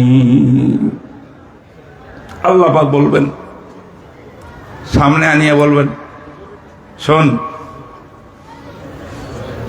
এই ফেরেশতারা আমল নামা আবার মাপ দিত। সেকেন্ড বার যখন আমল মাপ দিবে, নেক আমলের পাল্লা যখন এরকম উপরে উঠে রয়েছে, বদ গুনার পাল্লা তো নিচে, আল্লাহ পাক আস্তে করি একটা কাগজের টুকরা ওই নেক আমলের পাল্লা এমনি রাখি দিবে, সাথে সাথে গুনার পাল্লা উপরের দিকে উঠিয়া নেক আমলের পাল্লা বাড়ি হয়ে যাবে। আল্লাহ বলবে, ফয়সালা পরিষ্কার, তোমার জন্য জান্নাত, কে খুঁজে জাহান্নাম, সব মাপ, যাও সোজা জান্নাতে চলে যাও। সুবহানাল্লাহ। বান্দায় বলবে, আল্লাহ একটু জানতে চাই, এত পাহাড় পরিমাণ গুনাহ আপনি একটা কাগজ দিলেন, কাগজটা এত ওজন করতে আইলো, আমার সমস্ত গুনাহ হালকা হয়ে গেল। আল্লাহ পাক বলবেন, বান্দা তুমি একদিন নির্জনে বসি বসি অন্ধকার রাত্রে ঘরের মধ্যে বসিয়া তুমি আমার মোহাব্বত আর এশক নিয়ে কেউ দেখাই নাই, কাউকে দেখানোর জন্য না, কেউ ছিল না, তুমি দিল থেকে তাওয়াজ্জুদি আমাকে ডাকতেছিলা, লা ইলাহা ইল্লাল্লাহ, লা ইলাহা ইল্লাল্লাহ, জোরে করেন না, লা ইলাহা ইল্লাল্লাহ, লা ইলাহা ইল্লাল্লাহ। এইভাবে জিকির করতেছিলা, আমি আল্লাহ শুনিয়া আমার দিলের মধ্যে আমার গোপন স্থানে তোমার আমল নামাটা পছন্দ হয়েছে, আমলটা, এই জন্য এটা রেকর্ড করে রাখছিলাম হেফাজত করিয়া, আজকে তোমার কাজে লাগছে। এই লা ইলাহা ইল্লাল্লাহর কাগজটা আমি যখন উঠাই দিছি পাল্লার ভিতরে, সমস্ত গুনার পাল্লা উপরে উঠে গেছে। বন্ধুরা আমার, বেশি বেশি জিকির করবেন, জিকির। আল্লাহর নাম নিতে মজা লাগেনি বলেন? কার কার মজা লাগে আল্লাহ বলতে? আল্লাহ, জোরে আল্লাহ, আল্লাহ। এ কালেমা ফসলে গোলো লালা কা नहीं पाबंद, ये कलमा फसले गोलो लाला का नहीं पाबंद, बहार हो के खजा ला इलाहा इल्लल्लाह, पढ़े ला इलाहा इल्लल्लाह, ला इलाहा इल्लल्लाह मुहम्मदुर রাসূলুল্লাহ। সময় আমার একদম কমিয়ে আসছে, দুই একটা কথা আরো বলি। আল্লাহ বলছেন আমল নামা মাফ হবে, কথা কয় না কেন? কোরআনে বলছে তো। তো মনে রাখবেন, কোরআন আয়াতে 6 জায়গাতে আয়াত আসছে, কোন জায়গায় আছে যে পরিমাপ দেওয়া হবে না, কোন জায়গায় আছে যে মাপ দেওয়া হবে, অনেক কথা আছে হাদিসও। সব মিলিয়ে আমি নির্যাস কথাটা আপনাদের কাছে বলি। হাদিস একটা তিরমিজি শরীফের মধ্যে আছে, আল্লাহ রসুল বলেন, ওয়াদানি রাব্বি আযজা ওয়া জাল্লা, রসুল বলেন আমার আল্লাহ আমার সঙ্গে কমিটমেন্ট করেছে। সুবহানাল্লাহ।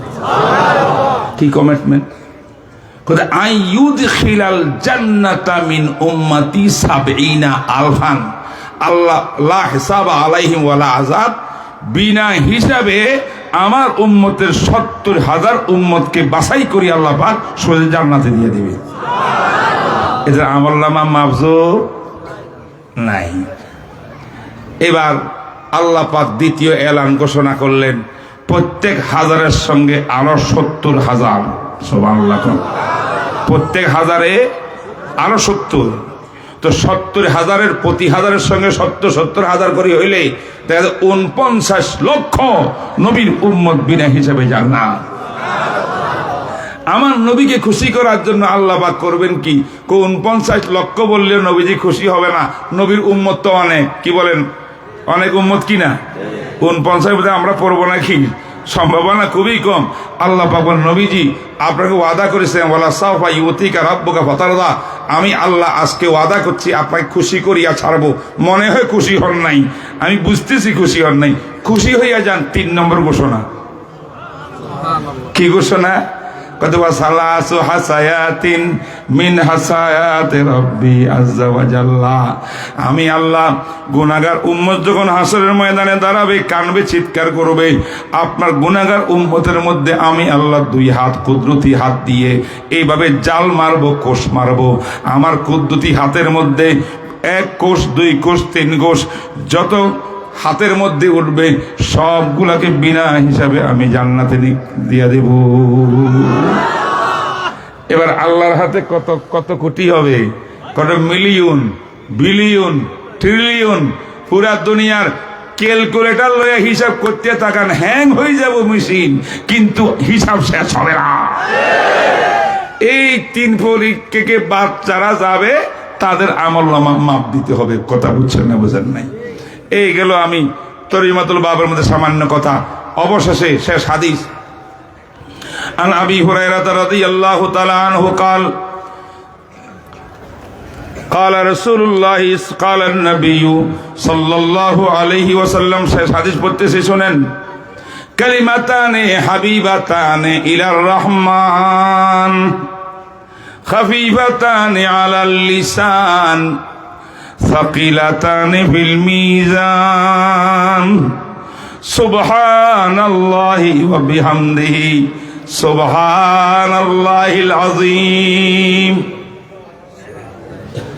বিশ্বনবী মুহাম্মদুর রাসূলুল্লাহ সাল্লাল্লাহু আলাইহি ওয়াসাল্লাম আমাদের মতো গুনাহগার উম্মতকে নিয়ে বলতেছেন, হে আমার উম্মত শুনো, আল্লাহর কাছে 2টা কথা আছে, 2টা বাক্য আছে, 2টা তসবিহ আছে।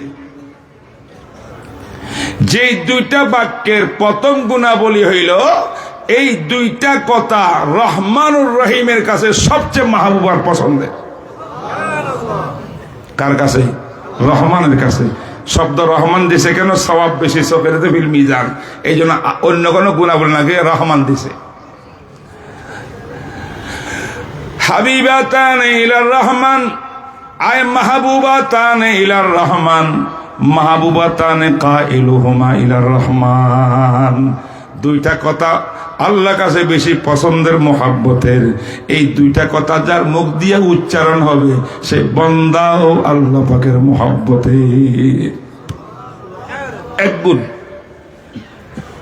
এবার আমরা মনে করতে পারি মনে হয় অনেক কঠিন কথা হবে, আল্লাহর কাছে এত পছন্দ।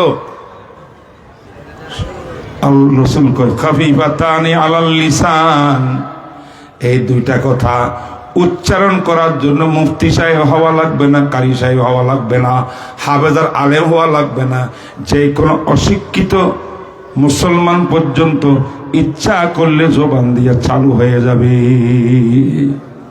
সহজ, জবানে উচ্চারণ সহজ। আল্লাহ সহজ বানাই দিয়েছে। ছোট ছোট বাক্য 2টা, জুমলা ইসমিয়া ফেলিও না, হরফে ইস্তেলা নাই, হরফে সিদ্ধা নাই, এটা উলামারা বুঝবে। একদম সহজ।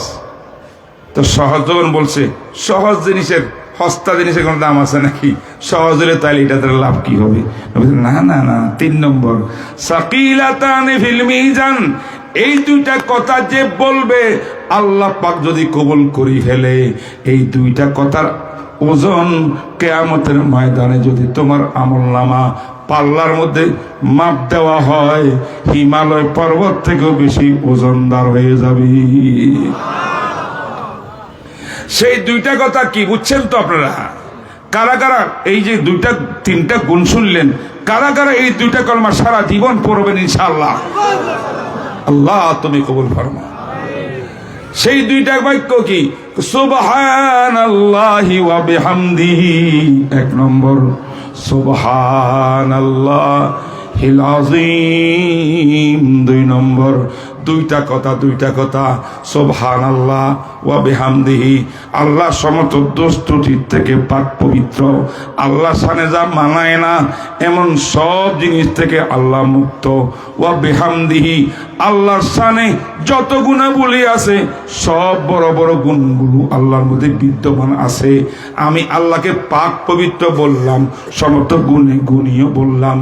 এবার বললাম কি সুবহানাল্লাহিল আযীম, আল্লাহ মহান, আল্লাহ পাক পবিত্র, আল্লাহ মহান।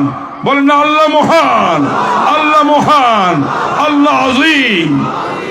আল্লাহ প্রথম দুইটা সুবহান, প্রথম সুবহানার দ্বারা তানজি, বিহামদির দ্বারা তাহমিদ। আল্লাহ পাক পবিত্র বুঝাইছি দোষ ত্রুটির থেকে। আবার সব গুণে গুণিয়ে বুঝাইলাম। এই দুইটার দ্বারাই মহাব্বত বাড়ে। সুবহানাল্লাহ আযীম যখন বলি আল্লাহ মহান, এবার ভয় লাগে। আল্লাহ কয় আমার গুণাবলী 2 রকম, কতগুলা গুণাবলী জামালি, কতগুলা গুণাবলী জালালি। কিছু গুণ দিলে মহাব্বত বাড়ে, ফ্রি হইয়া যাও। আবার কিছু গুণ এমন আছে ওটার আলোচনা করলেই ভয় লাগে। আল্লাহ মহান, আল্লাহ মহান। আল ইমানু বাইনা রাজাইল খাউফ, এই আশা নিরাশ ভয় দুইটার মাঝে আমাদের ইমান। এই দুইটা কালেমার দ্বারা বোঝানো হইল। তাই ইনশাআল্লাহ কারা কারা তৈয়ার আছেন ইনশাআল্লাহ এই দুইটা কালেমা পড়ব দৈনিক 100 বার। কতবার ভাই? কতবার? সুবহানাল্লাহি ওয়া বিহামদিহি সুবহানাল্লাহিল আযীম। জনাবে রাসূলুল্লাহ সাল্লাল্লাহু আলাইহি ওয়াসাল্লাম মেরাজে গেছিলেন কিনা? বলেন না কেন? সেখানে ইব্রাহিম নবীর সঙ্গে দেখা হয়েছে 7ম আসমানে, ঠিক কিনা? কার সাথে? ইব্রাহিম আলাইহিস সালাম। যখন আল্লাহর সঙ্গে সাক্ষাৎ করে আসতেছেন, ইব্রাহিম নবী আল্লাহ আমাদের নবীজিকে বলে বেটা, কারণ আমাদের নবীর পিতা তো দাদা ইব্রাহিম নবী, বাপ। বলে যে বেটা, ইয়া ইবনি, এটা কথা শোনো, তোমার উম্মতকে আমার সালাম বলিও। কথা কয় না? কে সালাম দেয়? ইব্রাহিম নবী। শোনো, সালাম দিও আর বলিও জান্নাতের মাটি মিষ্টি আম্বর থেকে গ্রাম বেশি। কিন্তু জান্নাতের মাটিটা একদম খালি মাঠ, খোলা, গাছপালা, তরুলতা কিচ্ছু নাই। তোমার উম্মত যদি তার জান্নাতের মধ্যে বাগান সাজাতে চায় দুনিয়াতে থাকিয়া, সে যেন সুবহানাল্লাহ ওয়া বিহামদিহি সুবহানাল আযীম এই কালেমাটা পড়ে। বলেন সুবহানাল্লাহ। আরেক হাদিসের মধ্যে আছে এই জাতীয় শব্দ, এর কাছাকাছি এই কালমার তাসবিহটা যে বান্দায় পড়বে, তার গুনাহ যদি আটলান্টিক মহাসাগরের ঢেউর সঙ্গে যে ঝাঁক পয়দা হয়, ফেনা পয়দা হয়, ওই পরিমাণ গুনাহ হইল আল্লাহ মাফ করে দেবেন। লা ইলাহা ইল্লাল্লাহ, লা ইলাহা ইল্লাল্লাহ। জোরে পড়েন, লা ইলাহা ইল্লাল্লাহ, লা ইলাহা ইল্লাল্লাহ, লা ইলাহা ইল্লাল্লাহ, লা ইলাহা ইল্লাল্লাহ। ये दौर अपने बराहीम की तलाश में है। अल्लाह अकबर। ये दौर अपने बराहीम की तलाश में है, सनम कदा है जहां ला इलाहा इल्लल्लाह। এই যুবকরা কই ঠান্ডা হয়ে গেছে। হাত উঠা।